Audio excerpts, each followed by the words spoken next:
Hello and welcome to Astromantic. This is part 2 of my video series on Pluto's declination cycles. If you haven't seen part 1 yet, I encourage you to watch that video first, since I give a high-level overview of Pluto's declination cycles over a 9,000-year period that lays the foundation for the rest of the videos in this Pluto series.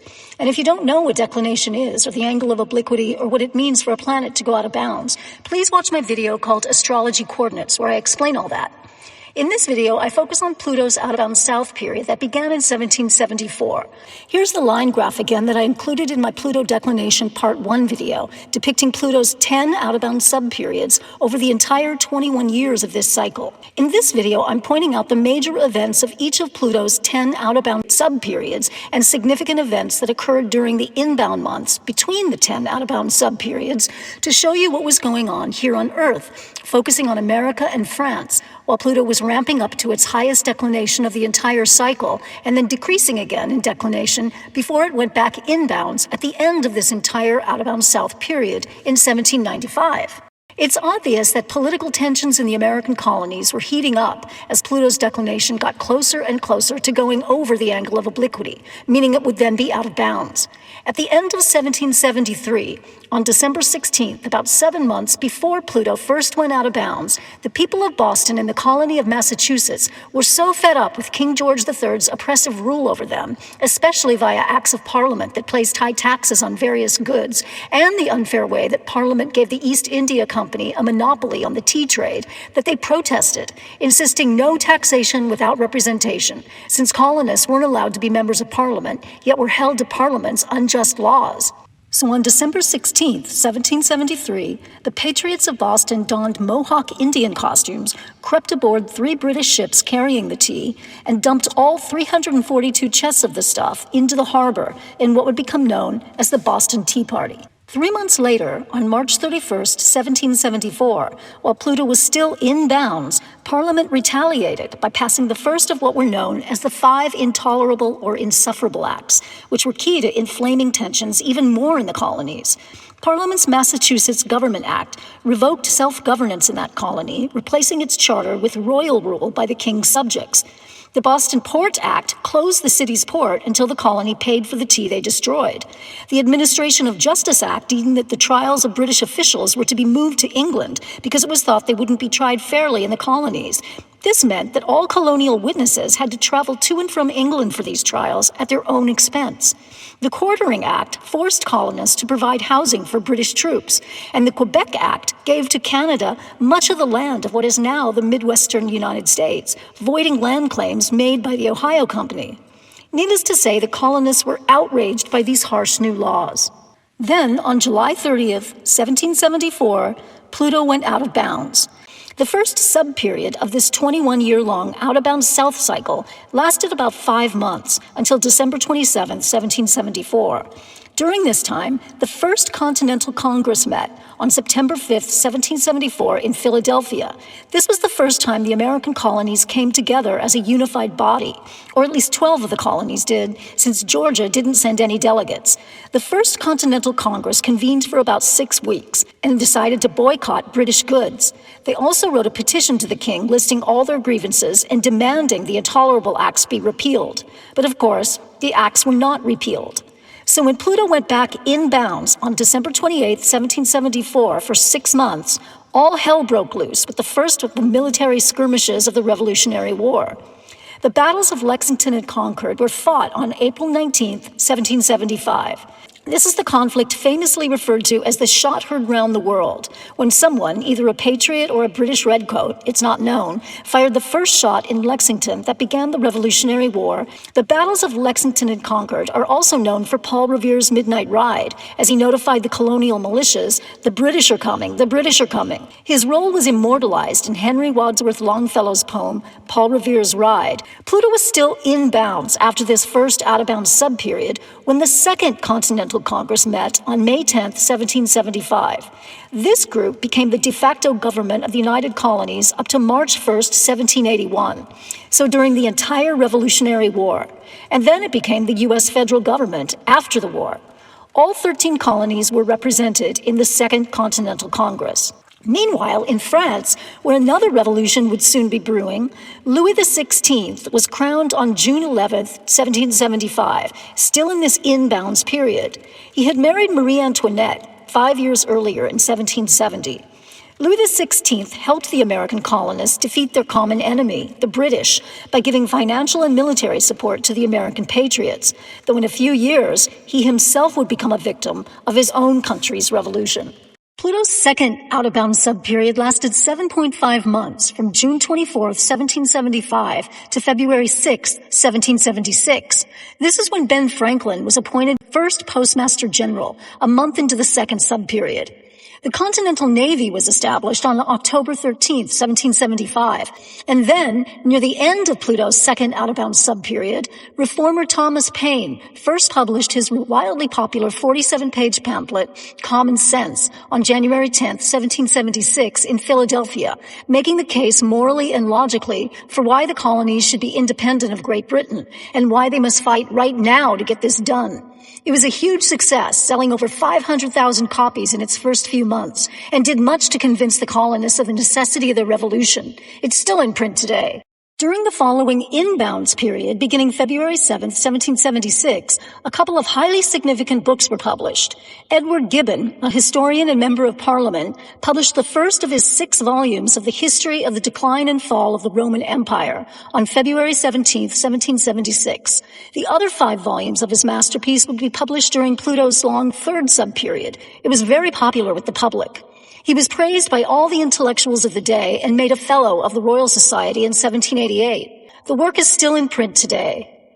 Another hugely significant book, published just a couple weeks later, also during the inbounds months, right after Pluto's second out-of-bounds subperiod, was by the Scottish political economist, often called the father of capitalism, Adam Smith. His monumental masterpiece, The Wealth of Nations, was published in London on March 9, 1776, and was also a giant bestseller and sold out in 6 months. It's fitting this book appeared in a Pluto out-of-bounds cycle, since Pluto rules great wealth, and that's what this book is about. Pluto was at 27 Capricorn on its publication day, which is Pluto's degree placement in America's independence chart of July 4th, though Pluto turned retrograde by the time July rolled around for the U.S. chart. So Pluto, in both the history of the decline and fall of the Roman Empire and in the Wealth of Nations publication chart, was in the Saturn-ruled sign that upholds traditional hierarchical structures. Venus, who rules money, relationships, and things of value, had moved from Capricorn to upstart humanitarian Aquarius. In fact, Venus and Saturn were in mutual reception by sign as domicile rulers, though they made no Ptolemaic aspect. Smith broke with the religious view that distribution of wealth follows divine will, and argued that wealth depends instead on the division of labor and is a product of man-made factors involving political, social, technological, and legal conditions and policies. It's been said that he basically created the professional discipline of economics. He delineated the principles of free market capitalism in his book, explaining how rational self-interest under conditions of justice can lead to prosperity. He warned against monopolies, though, and price fixing by merchants conspiring against consumers and interfering in the political system for their own benefit. But in general, Smith maintained that a laissez-faire attitude to business and the economy was best. His book is also still in print. And then came the third and longest subperiod in this Pluto out-of-bounds south cycle. It's the most significant in terms of the fate of the U.S., since this is when the 13 colonies declared their independence, fought the Revolutionary War against Great Britain to obtain that independence, and then set up what we know today as the U.S. federal government. All of that happened during this remarkable 13-year-long out-of-bounds subperiod, lasting from May 23, 1776 to March 22, 1789. This is also when France really got involved in helping the colonies. The Marquis de Lafayette, a French military officer, landed in South Carolina on June 13, 1777 to help the Continental Congress and George Washington train the army. He's the one who led American troops to victory in the final battle of the Revolutionary War at Yorktown in 1781. When he returned to France, he became a hero of their revolution, too. He advocated for the abolishment of slavery, and in France, with Jefferson's help, wrote the Declaration of the Rights of Man and of the Citizen in 1789. Lafayette Square in Washington, D.C. is named for him. Meanwhile, back in 1778, in this long third subperiod, the Treaty of Alliance with France was negotiated and then signed on February 6th by Ben Franklin and 2 other American commissioners. This treaty was a big deal in American history, as it formalized the United States as a sovereign nation for the first time in the eyes of the world, and guaranteed France's help in defeating Great Britain. In England, former British Prime Minister William Pitt, a brilliant orator, gave his last speech to Parliament on April 7, 1778. He died 5 weeks later at age 69. He actually supported some of the American colonists' views before the Revolutionary War. He argued for repealing the Stamp Act that imposed what he said were unconstitutional taxes on the colonies. He sought a compromise whereby Parliament would retain ultimate authority over the Americans, but the colonists' demands should also be met. His proposal was defeated. He was by no means a supporter of the Revolution and was an avowed imperialist, but as war loomed ever closer, he warned Parliament that America could not be conquered. The city of Pittsburgh in Pennsylvania is named after him. Another significant episode of this subperiod involved the treasonous shenanigans in 1779 and 1780 of Benedict Arnold. He's the American Major General who rose quickly through the ranks of the Continental Army, earning the trust of General Washington, who put him in command of the fort at West Point. But Benedict Arnold betrayed his fellow soldiers by plotting to surrender the fort to the British. When his scheme was discovered, he fled to the British side and joined them, and thereafter fought against his own countrymen. He murdered American soldiers and destroyed American towns, and is remembered now as the very definition of a traitor. The next year, on March 1st, 1781, the Articles of Confederation and Perpetual Union went into effect. This was America's first constitution, before independence had been won. It was ratified by the Second Continental Congress at the end of 1777. It defined the rules for how the colonies were to be organized, how they should conduct diplomacy, and how they should manage the Revolutionary War, financially and logistically. Just a couple weeks later, the seventh planet from the Sun, Uranus, was discovered on March 13, 1781, in the tropical constellation of Gemini by William Herschel in Bath, England, at 10:30 p.m. Pluto was direct then at 6 Aquarius and, of course, out of bounds in the fourth whole sign house of Uranus's discovery chart, while Uranus at 24 Gemini in whole sign 8th house was opposite both malefics, Mars and Saturn, who were in fiery philosophical Sagittarius. I'll delineate Uranus's discovery chart in detail when I get to the videos of that planet's declination cycles. Uranus was the first planet to be discovered in our solar system since ancient times, so Herschel was an overnight sensation. His discovery of Uranus, coinciding as it did with the American and French revolutions, resulted in Uranus being associated astrologically with independence, freedom, revolution, and sudden dramatic change. In fact, Great Britain surrendered 7 months later on October 19, 1781. British Lieutenant General Cornwallis surrendered at Yorktown, Virginia, ending the siege there. This was the final battle of the war, which was led by Lafayette, among others. Cornwallis's surrender guaranteed American independence. The war would not officially be over, though, until the Treaty of Paris was signed on September 3, 1783, still in this long third out-of-bounds subperiod. About a month after the American Revolution's official end, Pluto's declination reached its very highest point of declination of the entire 21-year out-of-bounds south cycle, 24 south 44, on October 8, 1783. At this date, Pluto began decreasing in declination, slowly moving back toward the angle of obliquity. It wouldn't go back inbounds, though, to end this third subperiod until March 23, 1789, more than 5 years after this highest declination day. A couple weeks before the third subperiod finally ended, the first U.S. Congress was sworn in and they ratified the U.S. Constitution on March 4, 1789. But though Pluto went back in bounds at last after 13 long, eventful, and violent years, it only stayed in bounds for 1.5 months.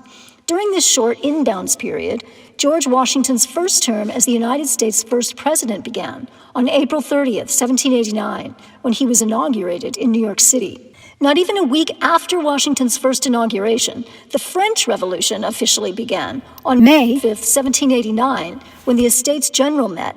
Pluto was in inbounds, remember, having just come out of its 13-year out-of-bounds subperiod.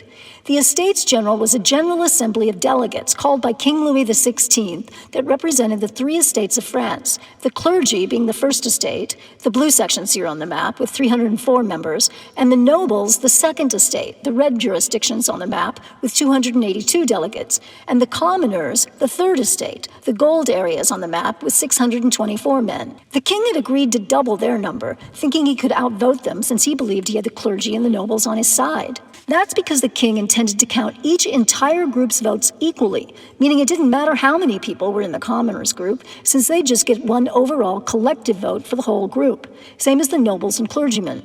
So he thought it would be 2 against 1 on all issues, and he'd get his way in everything. This did not go over well, especially with the third estate, the commoners, who thought each delegate's vote should be counted individually for each group. They eventually got the king to relent, but only because he realized he had badly misjudged the feelings of many of the members of the other 2 estates who were sympathetic to the commoners' plight. Louis XVI called them together to resolve France's dire financial issues. The country was in grave trouble, partly because of its expenditures helping the American colonies defeat Great Britain, and also because of its recent poor harvests. So they had very little money and crushing debt. Up until then, the king had been fighting with the French Parliament, demanding they grant him loans, which they refused. He also wanted to impose heavy taxes, but that wasn't popular either, especially since the commoners were already pinched to the extreme because of the burdensome tithes the clergy demanded, on top of all the fees and levies placed on people by the nobles, who were exempt from paying taxes. So nothing was decided, and things were at an impasse. Pluto went back out of bounds on May 15, 1789, beginning the 4th subperiod, which lasted 9.5 months. A month after Pluto went out of bounds, some of the more radical members of the Third Estate, the commoners, whose representatives here were mostly well-educated lawyers, tradesmen, and wealthy landowners, formed a new group called the National Assembly on June 17, 1789. They asked the clergy and the nobles to join them, but said they intended to rule the country with or without them, so join or be shut out of the process. Many of the members of the other groups did join, including General Lafayette. Their main goal was to come up with a constitution for France. All this was in open defiance of the king, who tried to disband the group by shutting down the building where they were meeting. But they just moved outside to the tennis courts, and the king then tried to restore the old order, the Estates General. But that group was now dead and gone. The National Assembly, renamed the National Constituent Assembly on July 9, 1789, was the new organization. Not even a week later, a mob stormed the Bastille on July 14, 1789, the day France still celebrates as its Independence Day. The Bastille was a medieval armory, a fortress built in the late 1300s by Charles V of France and used as a political prison, where at the time just 7 dissidents were locked up since the place was so old and decrepit it was supposed to be demolished. But the Bastille was seen as the royal authority in the center of Paris and a symbol of the king's tyranny. The people of France, especially in Paris, were all fired up with the ideals of liberty and equality, but because the economy was so bad and people were starving, mobs were raiding various properties around Paris owned by the clergy and nobles, where food and arms were stored. So Paris was a hotbed of social unrest and violent chaos. The Marquis de Lafayette, the same French military officer who had helped the Americans win their revolution, was asked by the National Assembly to recruit nearly 50,000 men to form a so-called bourgeois militia to restore order.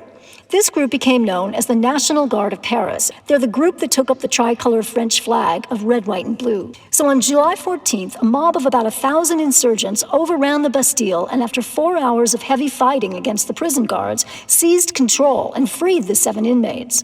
Nearly 100 people died. The king called off all the mostly foreign troops he'd amassed around Paris and sent them back to the frontier, while Lafayette took command of the National Guard to restore order. The Bastille was demolished finally over the next 5 months, and Lafayette gave the Bastille's heavy 1-pound key to George Washington in 1790. It's now on display at Mount Vernon, Washington's estate in Virginia. Back in the U.S., during the same out-of-bound 4th subperiod, various government departments were created. The State Department, on July 27, 1789, the War Department on August 7, 1789, and the Treasury Department on September 2, 1789. Then, on September 24, 1789, the Judiciary Act went into effect, which established the U.S. federal court system, including the Supreme Court. The Judiciary Act also created the Office of the Attorney General and a U.S. Marshal for each of the 13 original judicial districts. This all took place during Pluto's 4th out-of-bound subperiod. When Pluto went back inbounds for 3 months this time, the great patriot and founding father, Benjamin Franklin, died on April 17, 1790, at age 84. Pluto's fifth out-of-bounds subperiod began June 8, 1790, and lasted 8 months. Shortly after it began, in July, King Louis XVI in France accepted a constitutional monarchy, limiting his powers. Right around the highest declination of that subperiod, the U.S. suffered the Harmer defeat in the Northwest Indian War, in which Native Americans defeated the U.S. Army in October 1790. Then Pluto went back inbounds on February 14th, for longer this time, 4.5 months. Conditions deteriorated in France, leading to the Day of Daggers on February 28, 1791, when the French National Guard disarmed a bunch of nobles in the Tuileries Palace, where the king resided. The nobles went there with concealed weapons, like daggers, to defend the king, since Lafayette had taken most of the National Guard away to fend off a riot in a nearby town. The nobles, concerned for the safety of the king, were afraid that revolutionaries would try to harm him, since most of the guards were now gone.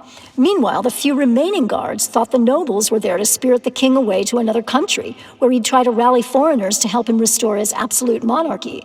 When Lafayette heard about the confrontation, he raced back to the palace with his troops and tried to disarm the nobles, who resisted until the king finally ordered the nobles to surrender their weapons. Meanwhile, back in the U.S., the first Bank of the United States was established on February 25, 1791, in Philadelphia. It was the nation's first central federal bank, chartered for 20 years, and was mostly the brainchild of Alexander Hamilton, who thought a strong national bank would stabilize America's credit and improve the business interests of the nation. A week or so later, on March 4, 1791, Vermont became the 14th state. When Pluto was still in bounds, King Louis XVI and his immediate family did try to flee the violence of Paris on the night of June 20, 1791. They were headed to a fortress in Montmedy in northeast France, where the king intended to build a counter-revolutionary force and take the country, but they were recognized at Varennes and arrested, and then returned to Paris. Pluto went back out of bounds for 7 months on June 27, 1791, for its sixth out-of-bounds subperiod, lasting 7 months. Then, the Champ de Mars massacre took place in Paris on July 17, 1791. 2 days before the massacre, the National Constituent Assembly had announced that King Louis XVI would keep his throne under the new constitutional monarchy. The anti-monarchists in France, known as the Jacobins, were not happy about that and wrote a petition demanding the king be removed. Thousands of people gathered at the Champs de Mars in Paris to sign their petition, and then violence broke out and a couple people were hanged. The mayor of Paris declared martial law, and Lafayette and his National Guard were summoned to restore order. The crowd had grown even bigger and rowdier, and the National Guard ended up firing on the people and killed from a dozen to 50 of them. Lafayette had been revered up to that point as a national hero, but his reputation suffered after that. Back in the U.S., when Pluto went inbounds after the sixth subperiod, Kentucky became the 15th state on June 1, 1792. About a month later, Pluto went out of bounds again for 6 months this time, in its seventh subperiod beginning July 15, 1792. The insurrection of August 10, 1792, another monumental event of the French Revolution, occurred when revolutionaries stormed the Tuileries Palace in Paris, killing around 800 of the king's people, most of them members of the Swiss Guard that were there protecting the royal family. This event led directly to the end of the monarchy in France 6 weeks later, with the establishment of the First French Republic on September 21, 1792, about 3 weeks before the highest declination day of this seventh out-of-bound subperiod. In the U.S., the Bill of Rights, the first 10th amendments to the Constitution, was ratified by the states on December 15, 1792. Pluto went back inbound in 1793 for 6.5 months. So these inbound subperiods were getting longer now than the out-of-bound subperiods. A week into this inbounds period, on January 21, 1793, King Louis XVI of France was publicly executed by guillotine. He was 38 years old and had ruled France for 18 tumultuous years. He had been voted guilty of conspiracy and attacks upon public safety and convicted of high treason, with the radical French lawyer and statesman Maximilien Robespierre famously saying, "Louis must die so that the nation may live." A couple weeks or so later, in the U.S., on February 12, 1793, still in Pluto's inbounds period, Congress passed the Fugitive Slave Act, stating that escaped slaves must be returned to their slaveholders.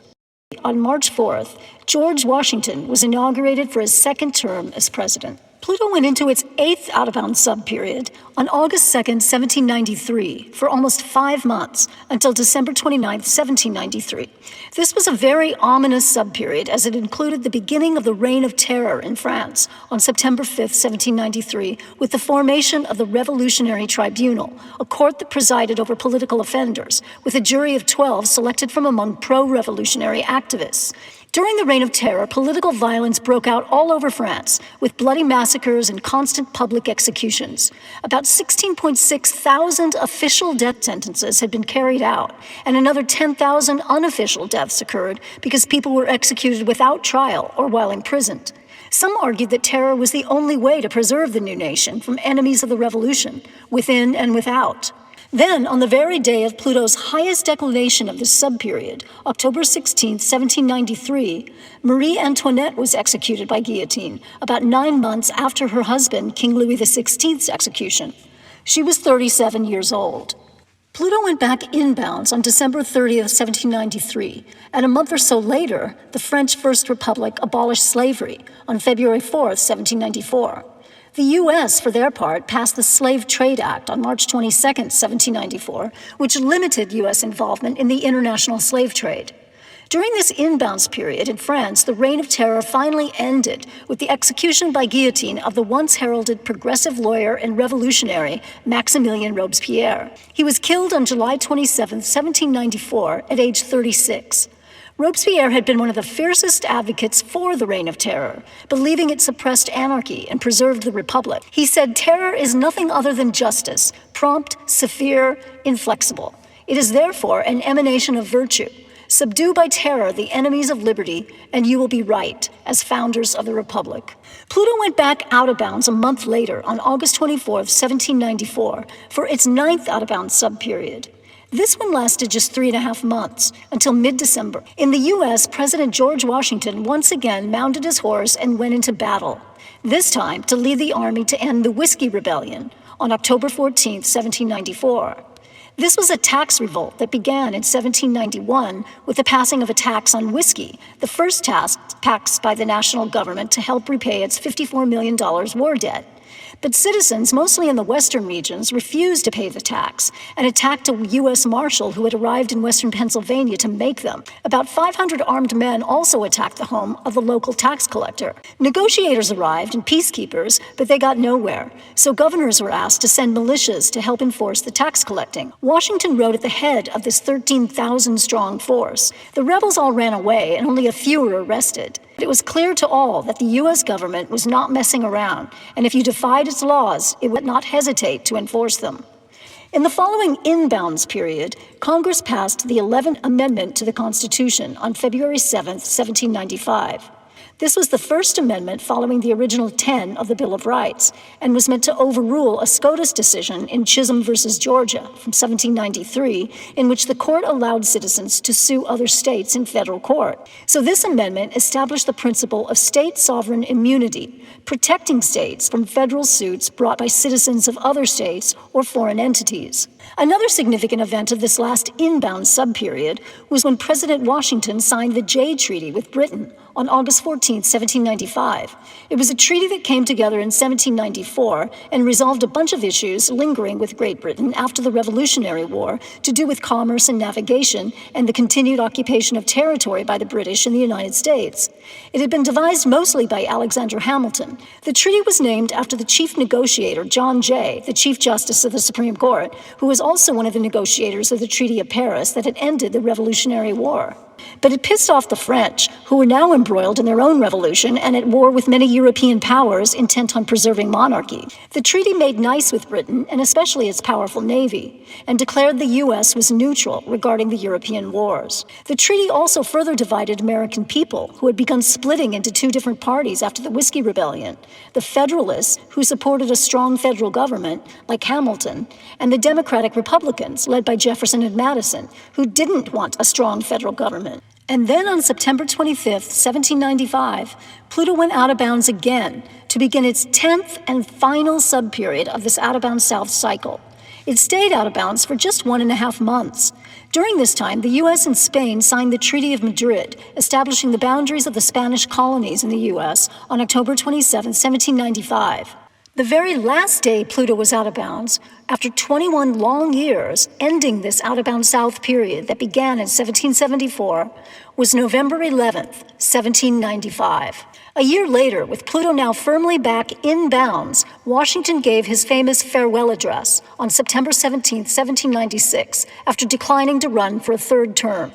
He warned our young nation of the dangers of partisanship, foreign influence, and demagogues, saying, "The disorders and miseries which result from partisanship gradually incline the minds of men to seek security and repose in the absolute power of an individual.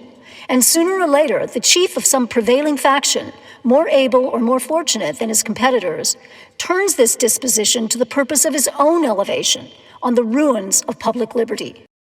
Washington's second term as president ended on March 4, 1797, when John Adams was sworn in as our second president.